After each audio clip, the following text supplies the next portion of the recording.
یعنی قوم فرعون کے پاس، کیا وہ ڈرتے نہیں؟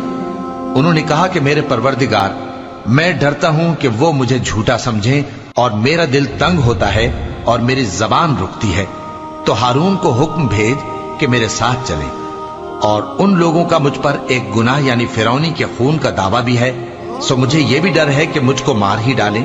فرمایا ہرگز نہیں، پس تم دونوں ہماری نشانیاں لے کر جاؤ، ہم تمہارے ساتھ سننے والے ہیں۔ سو دونوں فرعون کے پاس جاؤ اور کہو کہ ہم تمام جہانوں کے مالک کے بھیجے ہوئے ہیں، اور اس لیے آئے ہیں کہ آپ بنی اسرائیل کو ہمارے ساتھ جانے کی اجازت دیں۔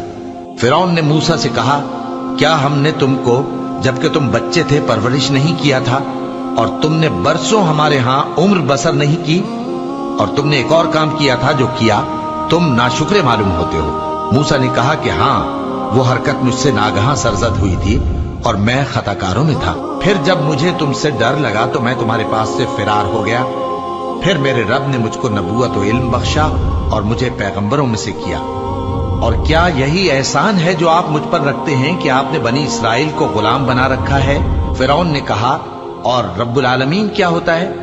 فرمایا، آسمانوں اور زمین اور جو کچھ ان دونوں میں ہے سب کا مالک، بشرطے کہ تم لوگوں کو یقین ہو۔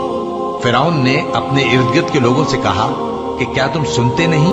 موسیٰ نے کہا کہ تمہارا اور تمہارے اگلے باپ دادوں کا بھی مالک۔ فرعون نے کہا کہ یہ پیغمبر جو تمہاری طرف بھیجا گیا ہے باولا ہے۔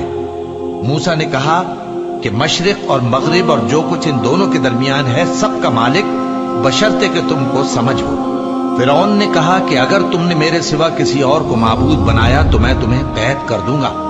موسیٰ نے کہا، خواہ میں آپ کے پاس روشن چیز لاؤں یعنی معجزہ